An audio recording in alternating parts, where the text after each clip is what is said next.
Price Lord. ஆண்டவராகிய இயேசுவின் நாமத்தினாலே உங்கள் ஒவ்வொருவரையும் இந்த டெய்லி மன்னான்கிற கர்த்தருடைய வசனத்தை தியானிக்கும்படி அன்போடு வரவேற்கிறேன். இன்றைக்கு கர்த்தருடைய வசனத்தை ஆதியாகமம் 15வது அதிகாரம் 5வது வசனத்தை வாசித்து தியானிக்க போகிறோம். அவர் அவனை வெளியே அழைத்து, நீ வானத்தை அண்ணாந்து பார், நட்சத்திரங்களை எண்ண உன்னாலே கூடுமானால் அவைகளை எண்ணு என்று சொல்லி, பின்பு அவனை நோக்கி, உன் சந்ததி இவ்வண்ணமாக இருக்கும் என்றார். கர்த்தராகிய தேவன் ஆபிரகாம் என்கிற ஒரு மனிதனோடு இந்த வாக்குத்தத்தம் பண்ணுகிறார்.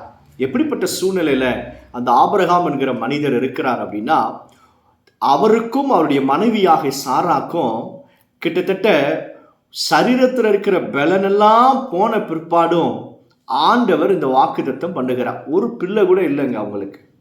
அப்போ ஆண்டவர் சொல்றாரு, உன் சந்ததியை நான் வானத்து நட்சத்திரங்களை போல பெருக பண்ணுவேன். எப்போ சொல்றாரு?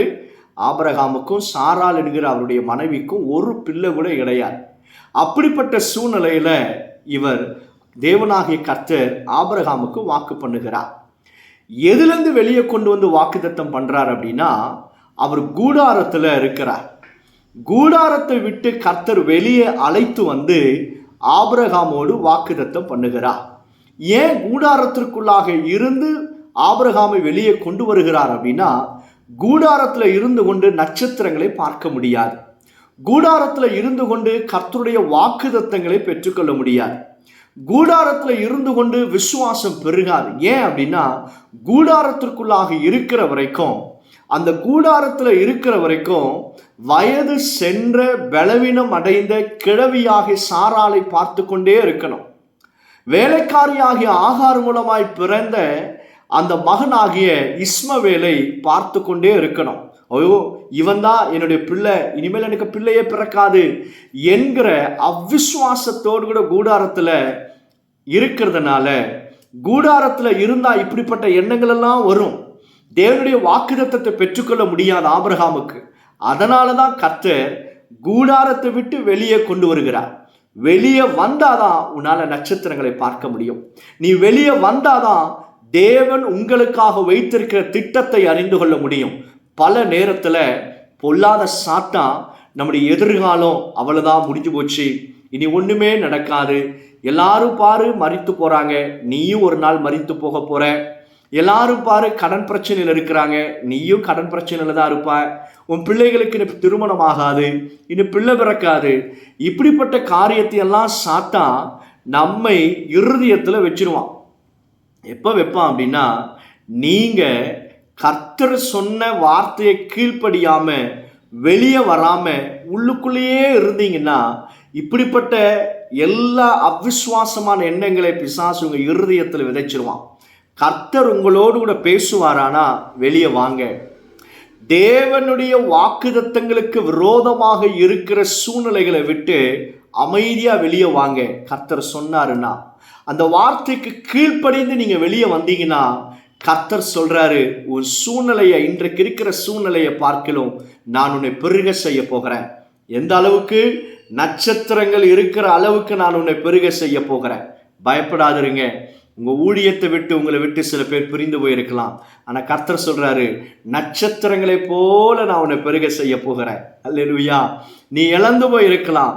நீ அந்த உள்ள இருந்து கொண்டு, ஐயோ அவ்வளவுதான், இது முடிந்தது, இது ஒண்ணுமே முடியாது என்று சொல்லுகிற அந்த கூடாரத்தை விட்டு, அந்த அவ்விசுவாசமான சூழ்நிலையை விட்டு இயேசுவின் நாமத்தினால வெளியே வா.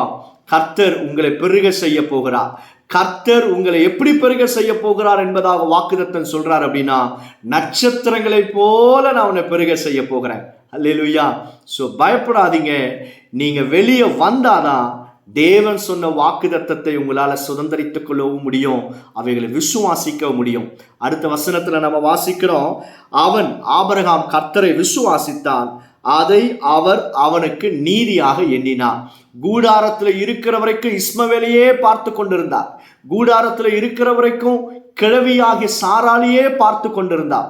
ஆனா வெளியே வந்த உடனே நட்சத்திரங்களை பார்த்து கர்த்தர் சொன்ன வாக்குத்தத்தத்தை பெற்றுக்கொண்டு விசுவாசிக்க ஆரம்பித்தார். சூழ்நிலைகள் மாறினது. அல்லேலூயா. இந்த வசனத்தை கேட்கிற உங்களை நோக்கி கர்த்தர் சொல்லுகிறார், எந்தெந்த சூழ்நிலை அவிசுவாசமாக முடியாது, அவ்வளவுதான், முடிஞ்சிச்சுன்னு சொல்றாங்களோ அதை விட்டு வெளியே வாங்க. கர்த்தர் உங்களை பெருக செய்ய போகிறார். கர்த்தர் உங்களை விடுதலையாக்க போகிறார். கர்த்தர் உங்களை குணமாக்க போகிறார். உன் கடன் பிரச்சனைகளை கர்த்தர் மாற்ற போகிறார். அந்த வாக்குத்தத்தத்தை நீங்க சுதந்திரிக்கணும்னா வெளியே வாங்க. வெளியே வந்து தேவன் உங்களுக்காக வைத்திருக்கிற அழைப்பை நீங்கள் அறிந்து கொண்டு கர்த்தருக்காக மகிமையாய் எழும்பி பிரகாசிங்க. நிச்சயமாய் கர்த்தர் உங்களை பெருக செய்வார். சோமடலாமா. பரலோக பிதாவே, இந்த வசனத்தை கேட்கிற நம்முடைய பிள்ளைகள் எந்த எதிர்மறையான சூழ்நிலையில் இருந்தாலும் bring them out, O Lord. அவர்களை இயேசுவின் நாமத்தினால் வெளியே கொண்டு வந்து உங்களுடைய பிள்ளைகள் மேல வைத்திருக்கிற அழைப்பையும் திட்டத்தையும் நிறைவேற்றுங்க. இயேசுவின் நாமத்தினால துக்கத்தை விட்டு, ஆண்டவரே முடியாது முடிந்தது என்கிற சூழ்நிலையை விட்டு உங்களுடைய பிள்ளைகளை வெளியே கொண்டு வரோம். நீர் அப்படியே செய்வதற்காக ஸ்தோத்திரம். இயேசு மூலம் ஜெபிக்கிறோம் பிதாவே. Amen, amen. Praise Lord. கர்த்தர் உங்களை ஆசீர்வதிப்பாராக.